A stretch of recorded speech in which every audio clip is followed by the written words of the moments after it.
Hello, welcome into another episode of Go Wildcats, and we are on location at an Oakman institution. We are at the Bullpen Steakhouse here, a part of Old York Farms. And back at the end of July, Coach Hall, Randy, and we sat down to talk about the season of videos. And we wanted to film on location in a few places, and this was one of, if not the first, places that we said we need to be sure we film there and show our appreciation to the entire Corey family and the Bullpen family. And so we decided to do that already, but then you may remember that just a few weeks ago, Saturday, August 12th, the Corey family suffered the passing of owner-manager Bull Corey here at Bullpen in Old York. And we wanted to especially be sure that we show our love to that entire family and let them know that we do appreciate them and appreciate Bull so much. And also give just a moment for David Kelly from Oakman Police and lifelong Oakman mainstay himself, but also student Gage Blanton, to reflect on Bull being in their lives. And so, Coach, just talk us through us quickly about the importance of people like Bull and then even Bull specifically. Sure. I mean, in this community, he was a central figure. People know the Bullpen Steakhouse, all over. It's well known, but the people that live here, they know Bull Corey and what kind of man he was. And he had such a presence in the school, and I know David's going to speak on the community and things like that, but Bull was involved. He was involved in all kind of things in that school. Football. His daughter played softball, cheerleading, fishing. If there was a need, Bull was there to help. And one of the things that I would say that characterized Bull Corey and my experience with him. This is Stephanie and the whole family, the girls too. They were all this way. But when you called him with something that you need, he said yes, and he always answered the phone. And to me, that's that's a lost and dying characteristic. People's word don't mean anything, but if Bull told you he was going to do something, he did it, and that was my experience. I've been here 5 years.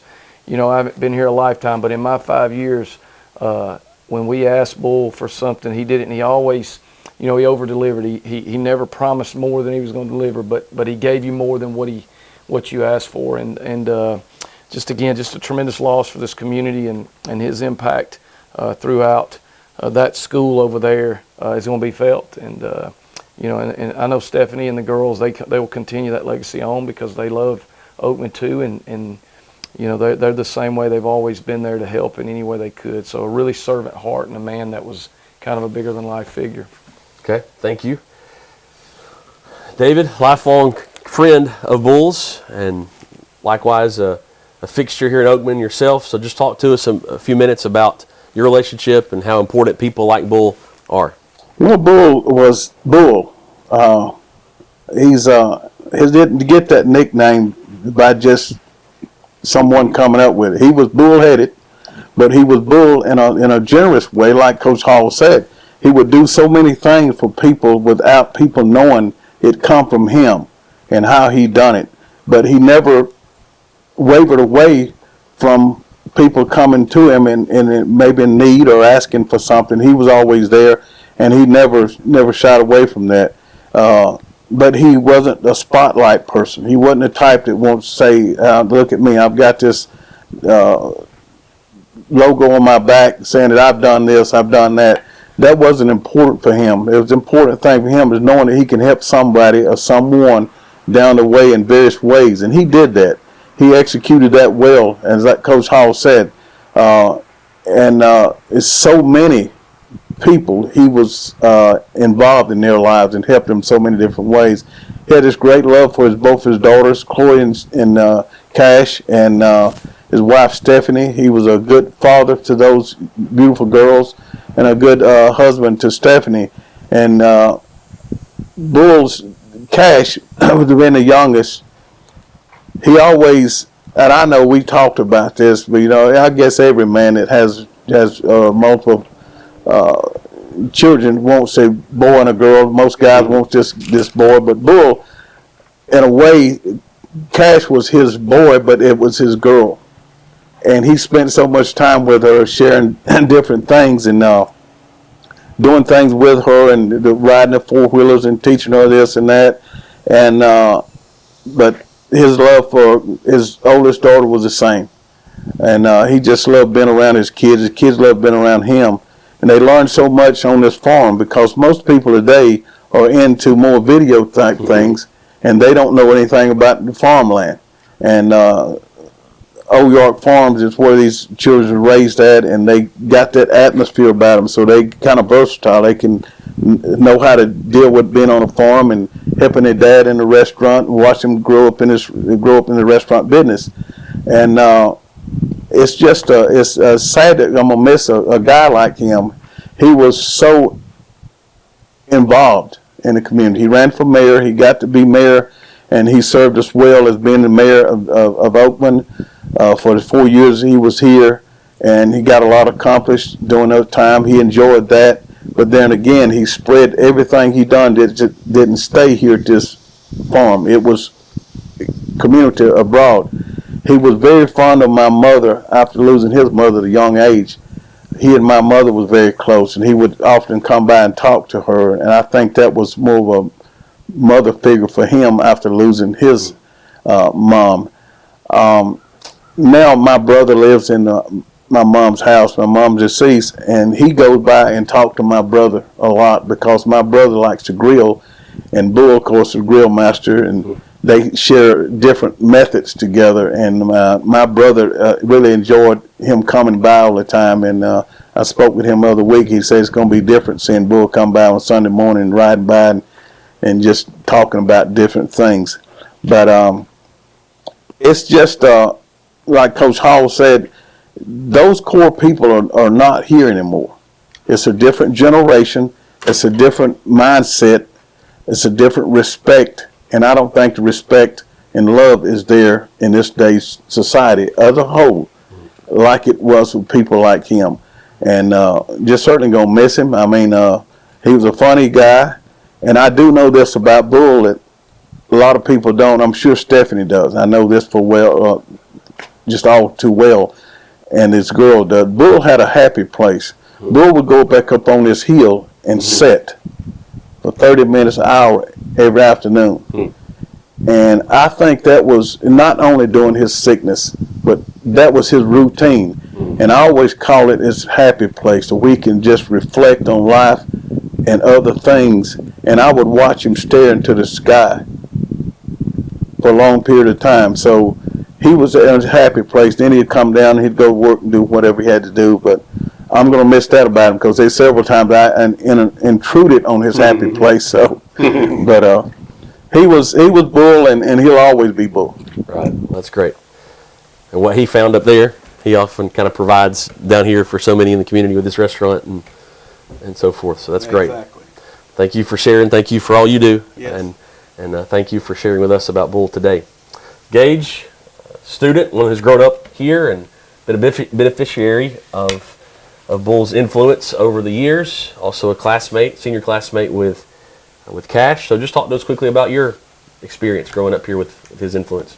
You know, not only was Bull such a great guy for me and the whole football team as in my high school career, but I remember being a little kid, 11, 12, still playing Pee Wee Toy Bowl ball and coming up here after the season ended and just celebrating with him and the football team and eating the great steak that he cooked. You know, it's just going to be different knowing that the newer kids and newer generations that are going to come through here aren't going to be able to meet such a great guy in Bull Corey. And, you know, me and his daughter are really good friends. You know, I see Bull Corey through her and how he has raised her. And I just want to give thanks again for all that Bull does for the community and the football team, and not only the football team, but the school and whatever else he provides for. Thank y'all so much. We certainly do appreciate and show our love to Stephanie, to Chloe, to Cash, to all the Bullpen family, Oakman family over these past few weeks, but even moving forward in their time of loss. Hope that you'll keep watching. Guys, let's close out. 1, 2, 3. Go Wildcats and eat more steak.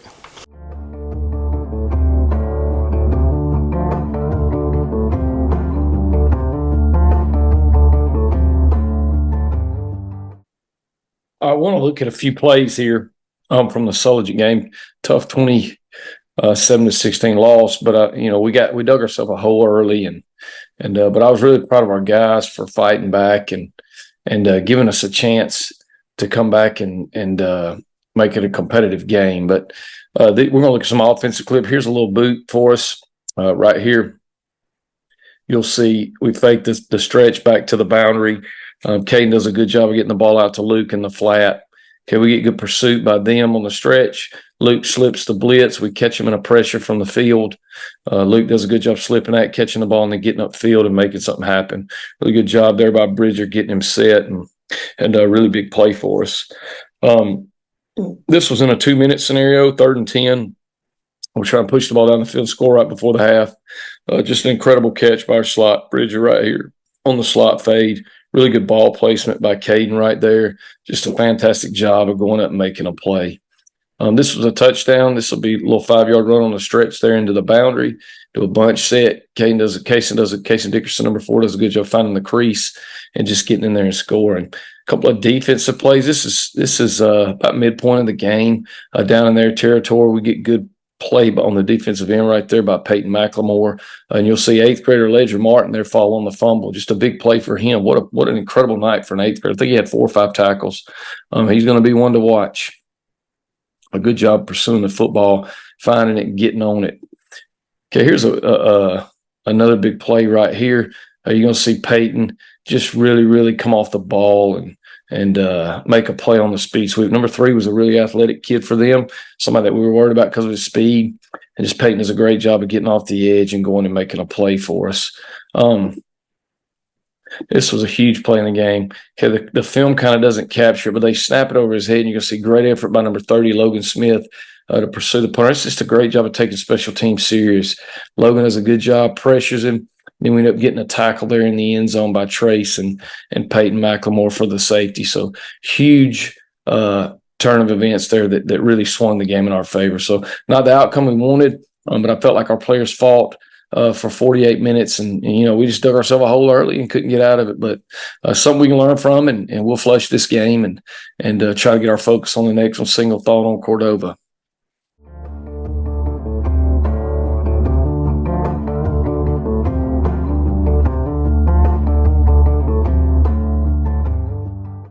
Okay, game number 2.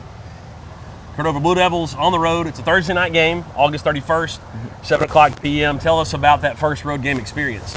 Yeah, there's a couple of things that are, it's a Thursday night game, which changes your preparation week, and then you're traveling for the first time. We traveled in the Jamboree, but this will be the first time they've really had to deal with all the things that go into a road game. So just trying to stay in the routine and keep distractions at a minimum, but all the while knowing, and you're going into a tough environment.